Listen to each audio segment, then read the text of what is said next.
제 18장. 여호와께서 아론에게 이르시되 너와 내 아들들과 내 조상의 가문은 성소에 대한 죄를 함께 담당할 것이요 너와 내 아들들은 너희의 제사장 직분에 대한 죄를 함께 담당할 것이니라. 너는 내 형제 레위 지파 곧 내 조상의 지파를 데려다가 너와 함께 있게 하여 너와 내 아들들이 증거의 장막 앞에 있을 때 그들이 너를 돕게 하라. 레위는 내 직무와 장막의 모든 직무를 지키려니와 성소의 기구와 제단에는 가까이 하지 못하리니 두렵건대 그들과 너희가 죽을까 하노라. 레위는 너와 합동하여 장막의 모든 일과 회막의 직무를 다할 것이요 다른 사람은 너희에게 가까이 하지 못할 것이니라. 이와 같이 너희는 성소의 직무와 제단의 직무를 다하라. 그리하면 여호와의 진노가 다시는 이스라엘 자손에게 미치지 아니하니라. 보라, 내가 이스라엘 자손 중에서 너희의 형제 레위인을 택하여 내게 돌리고 너희에게 선물로 주어 회막의 일을 하게 하였나니 너와 내 아들들은 제단과 휘장 안의 모든 일에 대하여 제사장의 직분을 지켜 섬기라. 내가 제사장의 직분을 너희에게 선물로 주었은즉 거기 가까이 하는 외인은 죽임을 당할지니라. 사랑하는 큰스가족 여러분, 좋은 아침입니다. 10월 9일 매일 말씀 나누도록 하겠습니다. 오늘은 특별히 또 한글날이죠. 우리 가운데 한글을 허락하신 하나님께, 그리고 특별히 또 한글로 된 성경을 우리에게 주신 하나님께 감사하는 하루가 되기를 주님의 이름으로 축복합니다. 오늘 본문은 아론과 레위인의 직무에 관한 이야기입니다.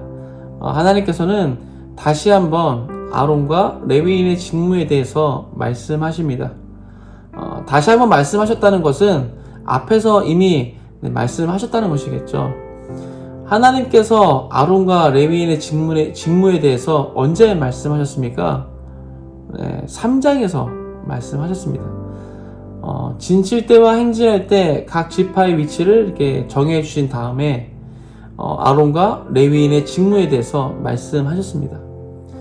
앞에서 말씀하신 것을 또다시 언급하셨다는 것은 또 그만한 이유가 있기 때문이겠죠. 아마도 그 이유는 16장에서 우리가 함께 나눴던 그 반역 사건 때문일 것입니다. 이스라엘 백성들은 땅이 갈라지고 반역했던 고라와 그 무리들을 삼켜버리는 그 끔찍한 현장을 목도하였습니다. 반역한 자들이 어떻게 처벌받는지를 봤으면 정신을 차릴 만도 한데 이들은 또다시 모세와 아론을 원망하며 그들을 치료했었습니다. 이에 대해 하나님께서는 연병을 통해서 이스라엘 백성을 전부 멸하려고 하셨으나 모세와 아론이 백성을 위하여 속죄함으로써 또 퍼져가던 연병이 그치게 됐습니다. 이게 토요일 말씀이었죠. 그리고 어제 주일 본문에 보니까 하나님께서는 지파별로 지팡이 하나씩 가져오게 하셨고 또 각 지파의 그 지파별 그 각 지팡이에 그 지파별 지휘관의 이름을 쓰게 하셨습니다. 레위 지파 그 지팡이에는 아론의 이름을 적었죠. 그리고 하나님께서 택하신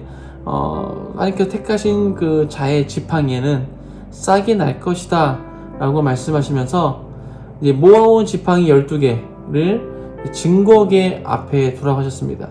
증거궤는 이제 언약궤죠. 언약궤는 당시 그 하나님께서 거하시는 곳이었습니다. 하나님이 거하시는 곳 앞에 그것을 두게 한 것이었습니다. 그 다음날 지팡이들 가운데 아론의 이름이 적힌 지팡이에만 싹이 돋아 있었습니다. 하나님께서는 아론의 그 싹난 지팡이를 통해서 아론과 그의 자손을 택하셨음을 모든 백성들에게 나타내셨습니다. 그리고 이어서 오늘 본문이 이어지게 됩니다. 아론의 싹난 지팡이를 통해서 아론의 자손을 제사장으로 택하셨음을 이제 보여주신 하나님께서는 이번에는 아론의 자손들에게 제사장으로서 담당해야 할 것들에 대해서 말씀해주고 계십니다. 어떠한 것들을 담당하라고 말씀하셨습니까? 제사장들은 성소에 대한 죄를 함께 담당해야 하고 또 제사장 직분에 대한 죄를 함께 담당해야 한다라고 말씀하셨습니다. 그리고 나머지 레위인들을 데려다가 제사장들을 돕게 하라고 말씀하셨고, 또 그 돕기 위해 온 그 레위인들, 그들은 장막의 모든 직무를 지키되 성소의 기구와 제단에는 가까이 할 수 없다라고 명확하게 제사장들과 그 이외의 레위인들의 직무에 대해서 구분해 주셨습니다. 3장에서 레위인의 직무에 대해서 말씀하셨지만 오늘 본문에서 다시 말씀하신 이유는 하나님의 심판을 보고도 계속해서 하나님께서 세우신 그 질서를 무너뜨리려는 이스라엘 백성들 앞에서 다시 한번 하나님께서 제사장으로 택하신 자가 누구인지 말씀해 주심으로써 하나님의 질서, 즉 제사장의 권위를 세우시기 위함인 것입니다. 이렇게 다시 질서를 세우신 후에 제사장들에게 성소의 직무와 제단의 직무를 다 하라고 말씀하십니다. 그리하면 야훼 하나님의 진노가 다시는 이스라엘 자손에게 미치지 않는다라는 것이죠. 그리고 이스라엘 자손 중에서 레위인을 택하여서 제사장들에게 돌리고 선물로 주어 회막의 일을 하게 하셨습니다. 마지막으로 하나님께서는 제사장들을 향해 제단과 휘장 안의 모든 일에 대하여서 제사장의 직분을 지켜 섬기라 라고 말씀하시면서 아론의 자손들에게 제사장의 직분을 선물로 주었은즉 거기 가까이 하는 외인은 죽임을 당할 것이다 라고 말씀하십니다. 여기까지가 오늘 본문의 내용이었습니다. 오늘 말씀을 준비하면서 제 눈에 띄는 단어 하나가 있었습니다. 그 단어는 바로 선물이라는 단어였습니다. 선물. 하나님께서는 아론의 자손들에게 제사장의 직분을 선물로 주셨다라고 말씀하고 계십니다. 제사장 직분이 선물이다. 제사장 직분이 무엇입니까? 제사장으로서 성막을 섬기기 위해 해야 할 역할입니다. 쉽게 말하면 일을 맡겨주신 것입니다. 여기서 한 가지 질문이 생겼습니다. 일을 면제시켜 준 것이 아니라 일을 맡겨주신 것인데 왜 그것이 선물일까? 왜 그것을 선물이라고 표현하셨을까? 라는 질문이었습니다. 이것에 대해 곰곰이 묵상을 하였고 또 하나님께서는 저에게 몇 가지 이유를 말씀해 주셨습니다. 첫 번째는 제사장으로서의 권위를 끝까지 지켜주시기 때문에 그것이 선물이라는 것입니다. 16장과 17장을 통해서 우리 함께 나눴듯이 이스라엘 백성들은 제사장직을 맡은 아론의 자손들을 향해서 계속해서 반역했지만 하나님께서는 그때마다 나타나셔서 반역하던 그 백성들을 멸하심으로써 제사장의 권위를 끝까지 지켜주셨습니다. 제사장의 직분은 제사장으로서 해야 할 일을 맡음과 동시에 제사장으로서의 권위도 함께 받은 것입니다. 그리고 그 권위는 하나님께서 끝까지 지켜주십니다. 그렇기 때문에 제사장의 직분은 선물인 것입니다. 두 번째는 직무를 도와 함께 섬길 자를 예비하셨기 때문에 선물이라는 것입니다. 하나님께서는 아론에게 레위 지파를 데려다가 너와 함께 있게 하여 너와 내 아들들이 증거의 장막 앞에 있을 때 그들이 너를 돕게 하라 라고 말씀하셨습니다.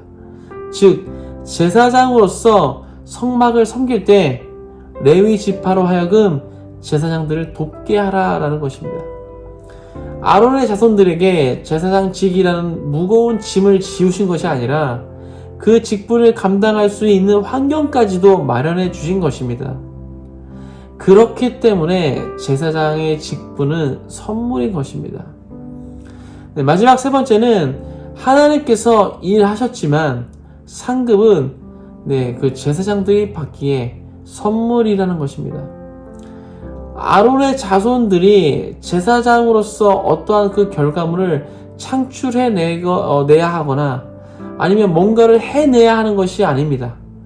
그저 하나님께서 말씀하신 대로 지켜 행하기만 하면 되는 것입니다. 그렇게 말씀하신 대로 순종하여 행하면 그 이후의 것은 하나님께서 일하신다는 것입니다. 더 놀라운 것은 이렇게 모든 것을 하나님께서 성취하시지만, 하나님께서 다 행하시지만 그 상급은 말씀에 순종한 제사장들이 받는다는 것입니다. 그렇기 때문에 제사장의 직분은 선물인 것입니다. 이것은 지금 우리에게도 동일하게 적용되어집니다. 하나님께서 우리에게 어떠한 직분을 맡기셨을 때 그것은 우리에게 어떠한 일을 떠맡기는 것이 아니라 우리에게 귀한 선물을 주시는 것입니다. 우리에게 맡겨주신 그 직분은 하나님의 선물이라는 것입니다. 하나님께서는 우리가 맡은 그 직분의 권위를 끝까지 지켜주실 것입니다. 사탄은 계속해서 우리를 참수하려고 하겠지만 그 신실하신 하나님께서는 그때마다 나타나셔서 대적의 올무를 끊으시고 우리를 지켜 보호해 주신다는 것입니다. 또한 하나님께서 우리에게 어떠한 직분을 주셨을 때 그때는 우리가 그 직분을 감당할 수 있도록 모든 환경을 마련해 주신다는 것입니다. 성경에서는 우리를 그 교회라는 몸을 구성하는 각 지체라고 표현하고 있습니다. 즉, 나 혼자서는 그리스도의 몸된 교회를 이룰 수 없다라는 것이죠. 바꿔 말하면 하나님께서는 그리스도의 몸을 이룰 지체들을 모아 주셨다는 것입니다. 우리에게는 큰 숲 가족이라는 귀한 지체가 있습니다. 이 지체들은 서로가 서로의 직분을 감당할 수 있도록 돕는 자가 되는 것입니다. 절대 혼자서는 완벽하게 직분을 감당할 수 없습니다. 왜냐하면 교회는 몸, 유기체이기 때문입니다. 서로가 연결되어 한 몸을 이루는 공동체입니다. 손 혼자서 몸을 이룰 수 없고 다리 혼자서 몸을 이룰 수 없습니다. 그리고 손의 역할을 온전하게 수행하려면 팔, 어깨, 관절 등 여러 지체가 함께 해야 그 역할을 감당해낼 수 있습니다. 하나님께서는 내가 직분을 감당할 수 있도록 나를 도울 지체를 이미 보내주셨습니다. 마지막으로 맡겨주신 그 직분에 대해 내가 할 것은 말씀하신 대로 순종하는 것이라는 거죠. 그 이후에 대해서는 내가 걱정하고 고민할 것이 아니라는 것입니다. 우리가 순종하면 하나님께서 일하십니다. 예를 들어서 셀 리더의 직분을 맡겨주셨다고 했을 때 아직 시작도 안 했는데 셀 인원이 줄어들면 어떻게 하지? 내가 셀 모임을 인도할 수 있을까? 이런 걱정을 할 필요가 없다라는 것입니다. 하나님의 말씀에 순종하면 하나님께서 성취하십니다. 내가 할 것은 오직 그 말씀에 순종하는 것입니다. 그리고 이렇게 순종함으로써 맺어진 그 열매에 대한 상급은 우리가 받는 것입니다. 순종이라는 씨앗을 싹 틔우고 자라게 하고 열매 맺게 하는 것은 하나님께서 하시는데 그에 대한 상급은 내가 받는다라는 것입니다.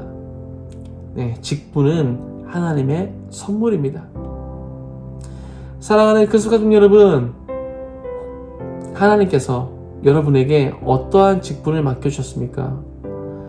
하나님께서는 우리의 대적으로부터 그 직분을 지켜주실 것이고 내가 그 직분을 감당할 수 있도록 지체를 보내주실 것이고 또 맡겨진 직분에 대해 순종하면 하나님께서 그것을 성취하시고 그에 대한 상급을 우리에게 내려주실 것입니다. 이제부터는 맡겨주신 그 직분을 생각하실 때 그때마다 오늘 말씀을 기억하시면서 기쁨과 감사함으로 그 직분을 감당하시는 모든 큰 숲가족 되시길 주님의 이름으로 축복합니다.